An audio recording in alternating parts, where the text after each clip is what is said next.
कि हमारा हमारा नहीं है। हमारा हाथ हमारे हाथ में नहीं, इसका मतलब है हमारा हमारा नहीं है, ये संसार है। कितने प्रसन्न करने की कोशिश करो फिर भी वो तुम्हारे नहीं होंगे, चाहे जितनी कोशिश कर लो तुम।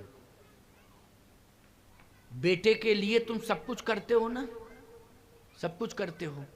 अगर संस्कार नहीं दिया, केवल तुमने संपत्ति दी, तो उसका उत्तर क्या रहेगा?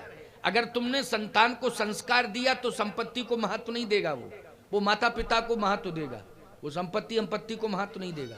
और यदि तुमने केवल बेटे को कमाने धमाने की संपत्ति पूरी जिंदगी भर लगे रहे और अपने बेटों को संपत्ति दे दी, कमा धमा के, संस्कार नहीं दिए, तो फिर अंतिम श्वास की स्थिति आएगी तो तुम चाहोगे कि बेटे मेरे सामने हो।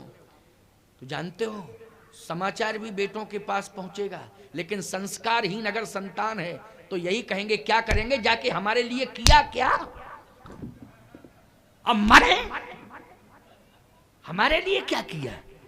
क्योंकि संस्कारहीन है ना, भाषा इसलिए बदली हुई है क्योंकि संस्कारहीन है।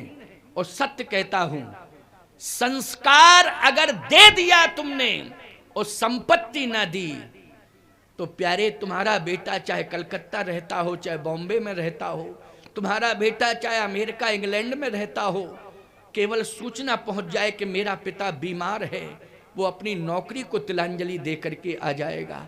बोलो आ जाएगा कि नहीं आ जाएगा? वो आते ही सबसे पहले माता पिता को हाथ में ले लेगा, कहेगा कि परमात्मा से मैं यही प्रार्थना कर रहा था कि अंतिम स्थिति में हम माता पिता को अपने हाथ में लें, अंतिम स्थिति में।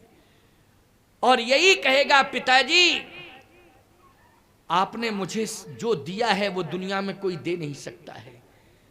अगर ये पूछा जाए कि क्या दिया है, तो वो यही कहेगा कि संस्कार से बड़ी कोई दूसरी पूंजी नहीं होती है, आपने मुझे संस्कार दिया है। इन संस्कारों के बल पर ही हम जहां भी जा रहे हैं वहां सफल हो रहे हैं।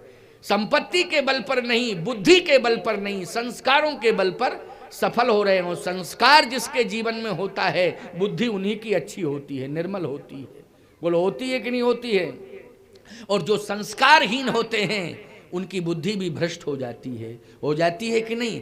तो कहने का मतलब मेरा ये है कि संस्कार देने की कोशिश करो, अपनी संतान को ज्यादा से ज्यादा संस्कारवान बनाओ। संस्कारवान के पास संपत्ति अपने आप आ जाती है, अपने आप आ जाती है, प्रयास करने की आवश्यकता नहीं होती उसके लिए। जिम सुख संपत्ति भी नहीं बुलाए, धर्मशील पै जाए सुहाए। रामायण का प्रमाण है भाई, ये तो अद्भुत प्रमाण है, ये महामंत्र है।